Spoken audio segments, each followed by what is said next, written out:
Bienvenidos de nuevo a nuestro estudio bíblico, el Santo Rosario, síntesis de todo el Evangelio. Hoy entramos en el tercer misterio doloroso, la coronación de espinas. Empezamos con la oración que Cristo nos ha dejado. Padre nuestro que estás en el cielo, santificado sea tu nombre. Venga a nosotros tu reino. Hágase tu voluntad, así en la tierra como en el cielo. Danos hoy nuestro pan de cada día, y perdona nuestras ofensas, como nosotros perdonamos a los que nos ofenden. Y no nos dejes caer en tentación, mas líbranos del mal. Amén. En todo su ministerio público, Jesús realizaba la obra de restaurar el reinado perdido de David. Su prédica empieza en los territorios del norte extremo de Zabulón y Neftalí, recogiendo a las tribus perdidas en el mismo orden en que fueron dispersadas. Por 3 años, Jesús recorre las provincias de Galilea, de Judea y sus alrededores, anunciando: el reino de Dios está cerca.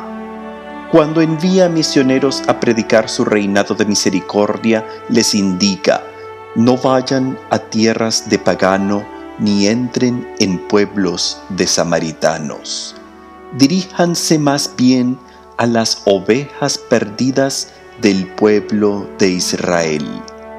Su misión inicial estaba dirigida al pueblo escogido. El Dios de Abraham, el Dios de Isaac, el Dios de Jacob entró en el tiempo cronológico humano para traer la salvación a los hijos de Israel. Pero estos estaban dispersados por el mundo entero, y su linaje mezclado entre los paganos, desde que Asiria expulsó a las 10 tribus del norte 8 siglos en el pasado.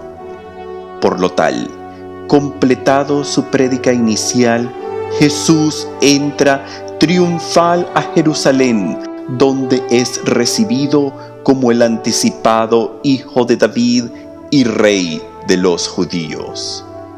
Pero las autoridades locales lo rechazan, por lo que Juan abre su evangelio con las palabras penosas: vino a su propia casa, y los suyos no lo recibieron. Sin embargo, la multitud sencilla y creyente lo alaba como el prometido Cristo, y además, entre los peregrinos que reconocen la realeza y grandeza de Jesús, estaban un número de griegos. Aunque su misión salvífica contiene raíces hebreas, este rey de los judíos se caracteriza en abrir su reinado a todo miembro de la raza humana a través del mundo entero. En momentos claves, la visión global del reino de Dios se expande a seleccionados representantes de las clases paganas. Una mujer fenicia le pide las migas de la mesa. Un centurión romano le implora la sanación de su siervo. Y explícitamente, Jesús extiende su misericordia a una mujer samaritana. Ahora, en sus últimos días de vida terrenal, el reino de Dios se abre con apresurado asombro a toda la raza humana. Jesús ha entrado a tomar posesión de la capital antigua del rey David. En el proceso de la entrada triunfal, la limpieza del templo y su declaración profética del final del templo judío, Jesús se demuestra como el prometido Mesías que restauraría el reinado de David. Sin embargo, el propio reinado de David, con su capital de Jerusalén, era en su origen más profundo un un reinado basado en otro gran y mucho más antiguo monarca, el rey Melquisedec.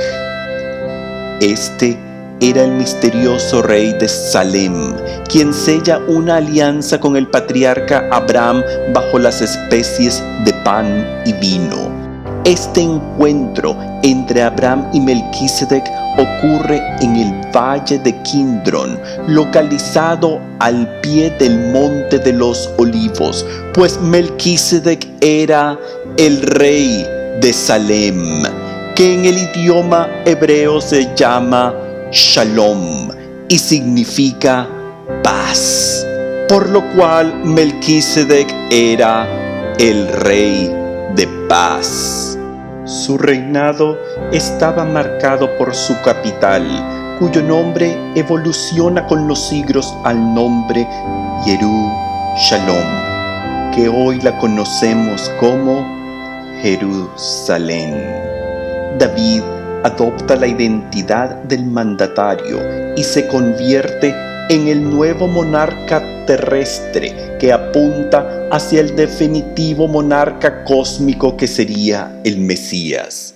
Pero también era un puente uniendo a su futuro descendiente con el rey original del Dios verdadero, el rey Melquisedec.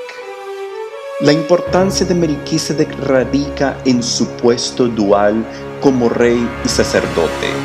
Génesis detalla esta cualidad singular de este monarca al narrar: Melquisedec, rey de Salem, era sacerdote del Dios Altísimo. Por lo tal, cuando David asciende al rango de monarca de Jerusalén e incorpora la identidad de Melquisedec, él despliega acciones sacerdotales. El día en que el arca de la alianza y la presencia de Dios que se manifestaba sobre ella entran en Jerusalén, esta hace de la nueva capital de David una ciudad santa.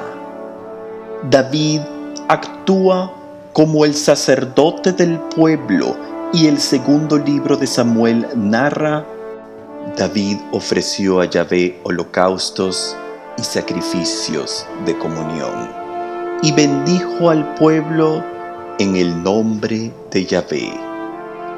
Estas acciones estaban reservadas solo para los sacerdotes judíos, pero David se atreve a desempeñar tales actos. Él está actuando bajo la autoridad de su puesto, que era el cargo de Melquisedec, el rey y sacerdote de Salem. Ahora, el definitivo rey de los judíos, Cristo Jesús, se presenta no solo bajo la autoridad de su antepasado David, sino bajo la autoridad del prototipo del rey de paz, Melquisedec, pues él es el definitivo, cósmico, global y eterno rey de paz. El sacrificio de Jesús sería también un sacrificio de comunión basado en su propio ser, y así establece la orden sacerdotal que revive este sacrificio desde donde sale el sol hasta el ocaso, por todos los siglos, en cada templo católico, basándose en la orden de Melquisedec. Por lo tal, la carta a los hebreos contiene las palabras asignadas para los sacerdotes católicos. Tú eres sacerdote para siempre, a semejanza de Melquisedec. La orden sacerdotal de Cristo está basada no en la orden de los levitas, que estaba limitada por descendencia, sino a la orden universal del Rey de Paz y abierta a todo miembro de la raza humana. Participamos a este rango del sacerdocio común gracias al sacramento del bautismo. Así somos presentados en el libro de Apocalipsis que narra: por su sangre nos ha purificado de nuestros pecados, haciendo de nosotros un reino y una raza de sacerdotes de Dios, su Padre. Y el Catecismo de la Iglesia Católica añade: toda la comunidad de creyentes es como tal sacerdotal. Este rango de una raza sacerdotal era el ideal en el origen del plan salvífico. Este privilegio del sacerdocio común era la meta del pueblo judío. Pero después de su liberación de Egipto, Israel se postró ante el becerro de oro, y por su herejía el rango sacerdotal es arrebatado del pueblo común y restringido solo a la clase sacerdotal de los levitas. Pero Jesús devuelve este rango eclesiástico a toda la raza humana. Los eventos de la última semana de Jesús incluyen también la asignación formal de Cristo como Rey y sacerdote, y estos son expresados de una manera brutal en su pasión. Recordamos cómo en el rito judío el sacerdote era consagrado con 3 eventos en los cuales agua, aceite y sangre eran derramados sobre el candidato. En su bautismo y la unción en Betania, el agua y aceite son representados. Pero ahora, en Jerusalén, Jesús sería reconocido como Rey y sacerdote bajo la tortura de la corona de espinas que lo cubre con su propia sangre.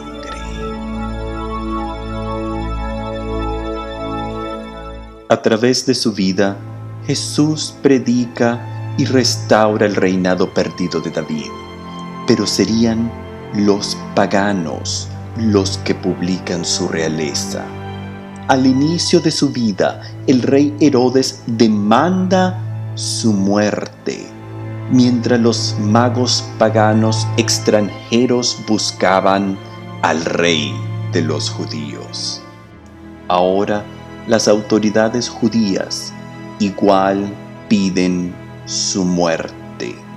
Pero el gobernador pagano forastero, Pilato, ordena una proclamación pública sobre el trono de la cruz que lee: Jesús Nazareno, Rey de los judíos. Los gentiles serían los que acogerían a Jesús en plenitud, y de esta manera la alianza del pueblo escogido es extendida al resto del planeta entero.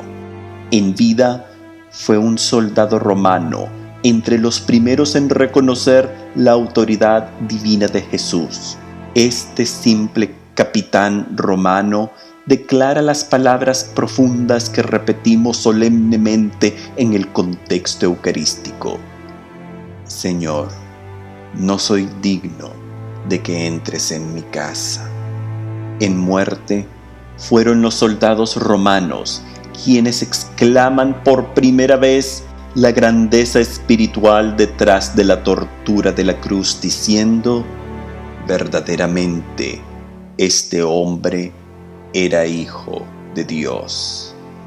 Así, el ministerio evangelizador de la Iglesia se extiende según las instrucciones mismas de Cristo desde Jerusalén en toda Judea en Samaria y hasta los extremos de la tierra. El rey de los judíos sería adorado como el Rey Dios a través del mundo entero, y así las 10 tribus perdidas de Israel son restauradas dentro del rebaño de David, y el reino de Dios se cumple en la tierra como en los cielos. Sin embargo, como Jesús mismo había declarado, este no es un reino terrenal.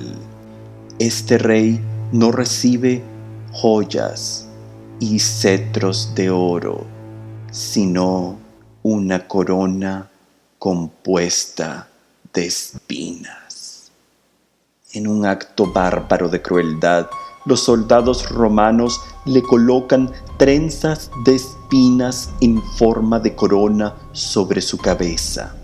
Este acto estaba ya prefigurado en el Antiguo Testamento, cuando el hijo del rey David, Absalón, muere mientras huía de sus enemigos montado sobre una mula. En su fuga apresurada, Absalón pasa bajo un árbol lleno de espinas y su cabello queda atrapado en las ramas del árbol.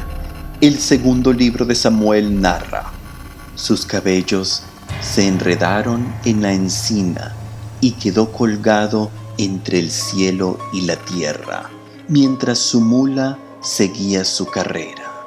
Los enemigos de Absalón lo alcanzan y con 3 dardos le rompen el corazón. Ahora el definitivo hijo de David, Jesús, está también colgado entre el cielo y la tierra sobre el árbol de la cruz. Su cabeza luce las espinas crueles y un soldado romano le abre con una lanza el corazón.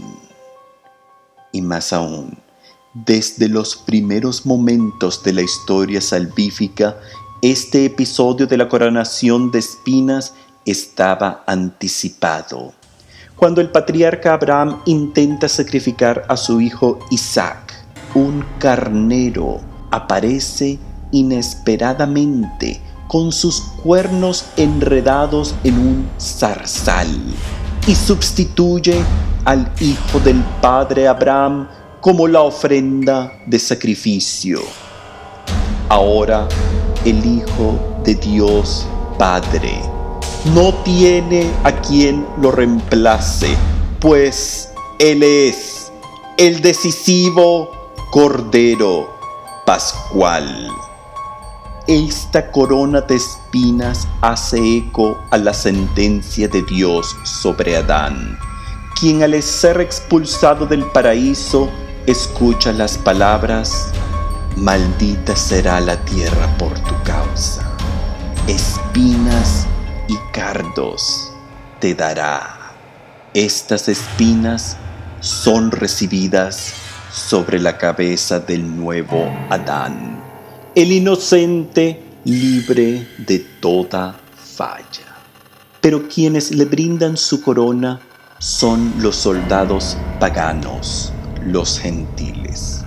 El pueblo sencillo judío, quien aceptaba a Jesús, añoraba estar cerca de él. Pero ninguno pudo alcanzar el grado de intimidad como lo despliegan sus propios torturadores.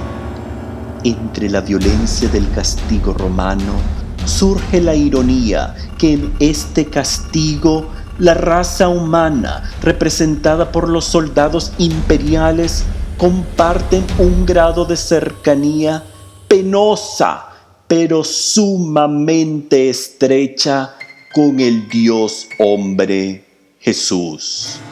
Los representantes militares de Roma lo castigan y en el proceso son cubiertos con la sangre del Cordero. Sus látigos, espinas y clavos rompen la piel del Verbo encarnado y ellos entran en contacto con la propia sangre de Cristo. Dios ocupa la violencia de los soldados de Tiberio como un aviso de la intimidad que toda la raza humana está invitada a compartir hoy, con el mismo cuerpo y la misma sangre de Cristo, a través del banquete eucarístico, cuando somos cubiertos por la misma sangre del Redentor en un acto todavía más íntimo al ingerir el cuerpo y la sangre de este mismo Dios vivo dentro de nosotros en los elementos eucarísticos. Por lo tal, la tortura y muerte de Cristo no originan en un momento histórico del drama humano en el pasado. Su sacrificio tiene raíces y repercusiones cósmicas que superan a los personajes de las escenas del juicio y de la violencia de su pasión. No eran precisamente Pilato, Caifás, ni Herodes, ni la muchedumbre los responsables por los eventos de aquella Pascua judía del año 30 que cambiaron la historia global. Todos estábamos en el pretorio. Todos estábamos en la columna de la flagelación. Todos estábamos en el Gólgota, pues era por nuestros pecados que Jesús padecía. A esto, el Catecismo de la Iglesia Católica señala: los judíos no son responsables colectivamente de la muerte de Jesús. Lo que se perpetró en su pasión no puede ser imputado indistintamente a todos los judíos que vivían entonces ni a los judíos de hoy. Al compartir universalmente de su muerte, la raza humana también comparte globalmente de su perdón. Por lo tal, el rey de los judíos pasa a ser el rey de toda la raza humana.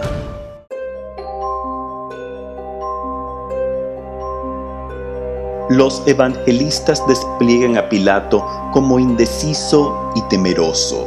Su corazón reconocía la inocencia de Cristo, pero temía a la muchedumbre y los representantes eclesiásticos de Jerusalén. Pilato había sido asignado al cargo de procurador de Judea cerca del año 26. Él era un hombre de bajo rango natal, pero había alcanzado un alto puesto en las legiones romanas gracias a su matrimonio con su esposa Claudia. Ella era la nieta del emperador Tiberio. Esta mujer era la fuerza detrás del poder militar de Pilato, y la autoridad de su abuelo resonaba a través de su persona. Notamos que Claudia acompaña a Pilato en su labor de procurador y vivía junto a él en Cesarea del Mar. Sin embargo, bajo las leyes romanas, las mujeres estaban prohibidas de acompañar a sus maridos en misiones militares, incluyendo los puestos de gobernadores en las provincias romanas. Además, notamos cómo Claudia se atreve a interrumpir el juicio de Jesús y envía un mensaje a Pilato. Mateo detalla: mientras estaba en el tribunal, su mujer le mandó a decir: no te metas con ese hombre porque es un santo. Notamos el valor de Claudia, quien se atreve a romper la ley romana de interferir en un caso legal. Jamás se le permitía a nadie, ni siquiera a la nieta del emperador, influir en los juicios del imperio. Pero la admiración de Claudia por Jesús la lleva a desempeñar un acto de esencialmente traición contra Roma, al interceder por el carpintero de Galilea. Claudia despliega el valor de las grandes mujeres de la antigüedad como Esther y Judith, y por su breve pero dramática acción, la Iglesia Ortodoxa la incluye entre la letanía de los santos, llamándola Santa Claudia Procula. Notamos cómo el evangelista Juan explícitamente detalla el temor de Pilato. Cuando Pilato escuchó esto, tuvo más miedo. El temor de Pilato se deriva a su precaria posición como procurador de Judea. Los historiadores lo describen como cruel, vengativo y explosivo. Su mal juicio lo llevó en un momento a una confrontación dramática contra las autoridades eclesiásticas de Jerusalén y también contra el rey Galileo Herodes.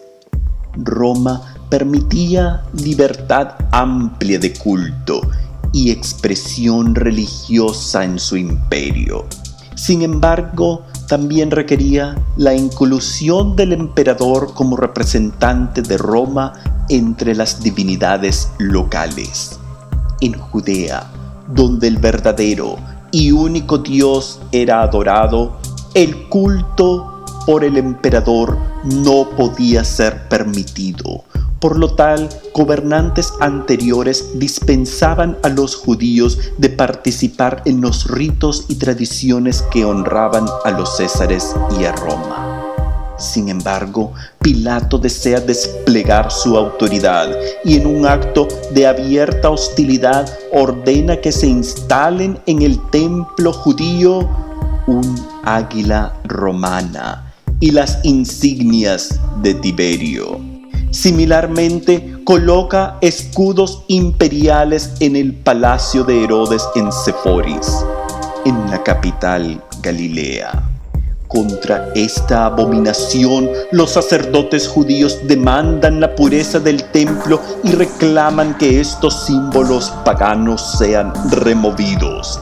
Pilato rehúsa y en vez envía al ejército romano a proteger las imágenes idólatras y advierte que cualquiera que no acepte los iconos romanos sería ejecutado. Contra este reto, para el crédito del clero judío, todo miembro de la clase sacerdotal se presentó dispuesto a recibir la sentencia de mártir. Enfrentado con tan enorme despliegue de fe, Pilato no se atrevió a completar su amenaza, pero tampoco quitó los símbolos de Roma. Por lo tal, Herodes tuvo que personalmente intervenir ante el emperador Tiberio, quien ordenó a Pilato restaurar la armonía en Judea y levantar las imágenes romanas. A raíz de esto, Herodes y Pilato eran enemigos profundos. Pero el juicio de Jesús sirve para aplacar esta hostilidad y notamos las palabras de Lucas. Ese mismo día, Herodes y Pilato, que eran enemigos, se hicieron amigos. Pilato sabía que una queja más de las autoridades eclesiásticas ante Tiberio podía significar el final de su carrera política. Así, cuando es amenazado: si lo dejas en libertad, no eres amigo de César. Pilato accede a condenar a Jesús bajo la sentencia de muerte por crucifixión. Muchas leyendas circulan acerca de la vida de Pilato después de su participación en la muerte de Cristo. Historias apócrifas lo presentan como repetidamente lavándose las manos, y otras leyendas narran cómo era perturbado por sueños y un coro de voces sin fin que repetían: crucificado bajo Poncio Pilato. Pero el historiador Eusebio preserva el final de Pilato, quien es removido de su cargo por el siguiente emperador, Calígula, y termina en lo que es hoy Francia, en donde se suicida.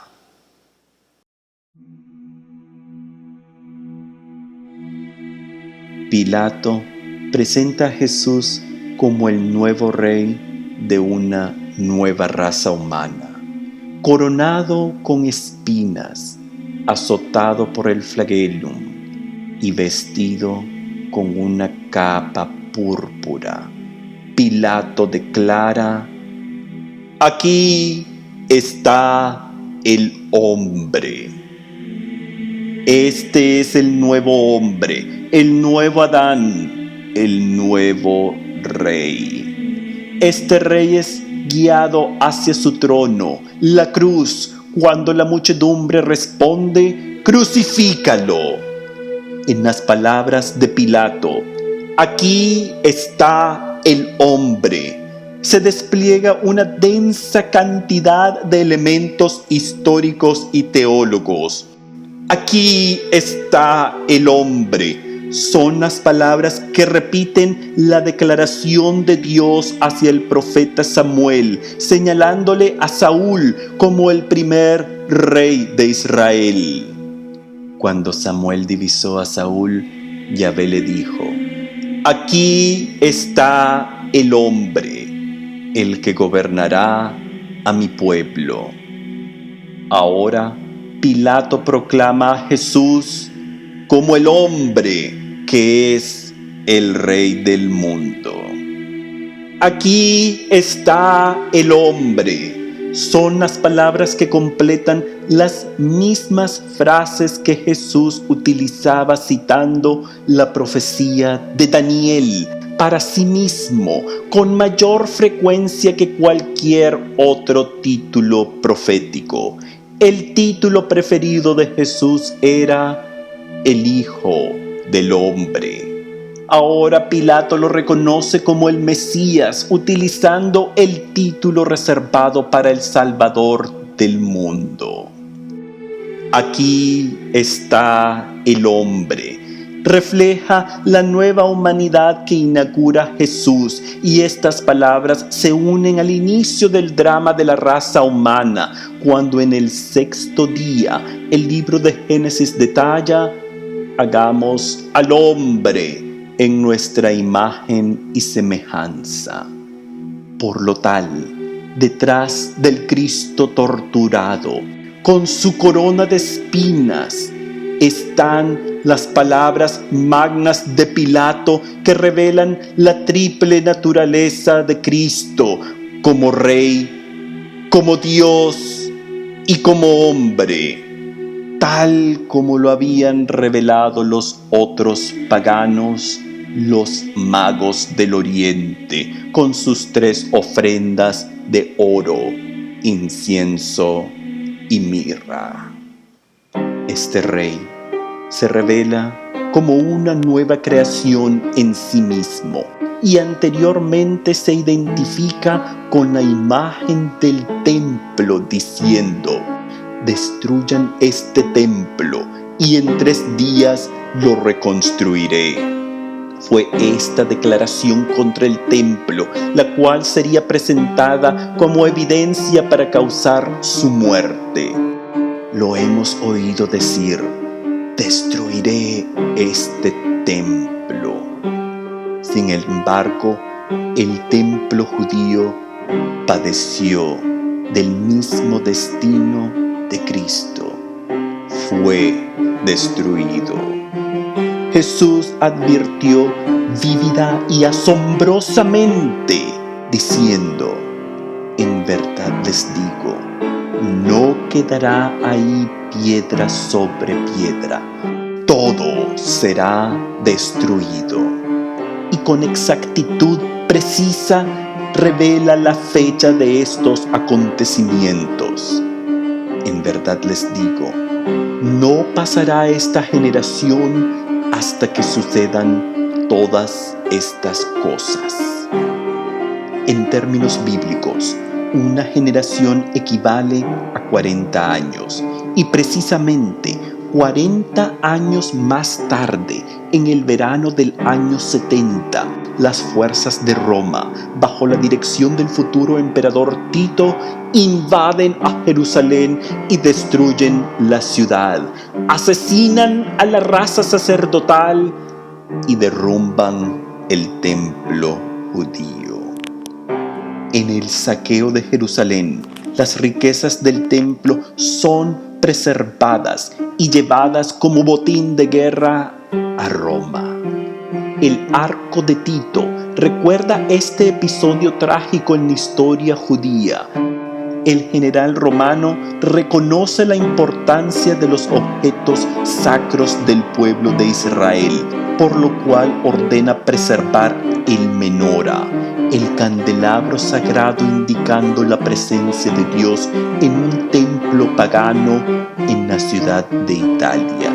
Por casi 4 siglos, esta reliquia hebrea reposó en la ciudad de las 7 colinas, como recuerdo del poder de Roma sobre la nación judía, hasta que, con la caída de Roma, el candelabro judío es perdido en la historia. Sin embargo, la influencia de la grandeza del templo judío reverbera aún hoy en día en la ciudad de Roma, pues con las riquezas extraídas del templo de Jerusalén y las riquezas de los palacios de los gobernantes eclesiásticos y los tesoros de los sacerdotes judíos, Tito conmemora la memoria de su padre y levanta el edificio que aún hoy admiramos,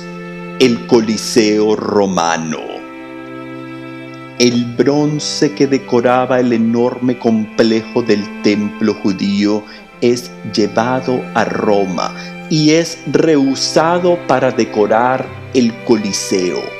Tito captura a 100,000 sobrevivientes judíos que son llevados a la capital del imperio a trabajar en la construcción del Coliseo. El fin total del templo judío y la raza sacerdotal hebrea había llegado. Pero la fundación de esta, que era la raza sacerdotal a semejanza de Melquisedec, estaba empezando. Para marcar la historia, la mano de Dios decreta que los eventos de la destrucción del templo judío ocurrieron en el día 9 del mes de Ab del calendario hebreo. Esta era la misma fecha cuando en el año 587 antes de Cristo, el primer templo judío de Salomón había sido derrumbado por las fuerzas de Babilonia. Sin embargo, la tragedia verdadera era el final de los sacrificios judíos que honraban al Dios verdadero, los cuales cesaron 3 semanas antes de la destrucción total del templo en el día 17 del mes de Tamuz. Y con enorme asombro notamos que este también fue el mismo día que los sacrificios fueron interrumpidos cuando Babilonia invadió a Judea 7 siglos anteriores. Y si regresamos en el calendario aún más, notamos que el día 17 del mes de Tamuz era un día maldito en la historia judía. Pues ese día, 13 siglos anteriores, el pueblo de Israel se postró ante el becerro de oro. Ese día, la orden sacerdotal de Melquisedec, que se extendía a la población general, fue restringida como castigo solo a los levitas. Jesús, el Rey de los judíos, marcó la historia global como evidencia de su divinidad. Este rey es el rey a semejanza de Melquisedec, un sacerdote y monarca, y expande la raza eclesiástica a la humanidad entera, colocando su capital terrestre de su reinado espiritual en una de las 7 colinas de Roma, la colina del Vaticano. Las riquezas del templo judío son llevadas a Roma como quizás un símbolo externo del traspaso del poder espiritual de la nueva orden sacerdotal inaugurada por Cristo.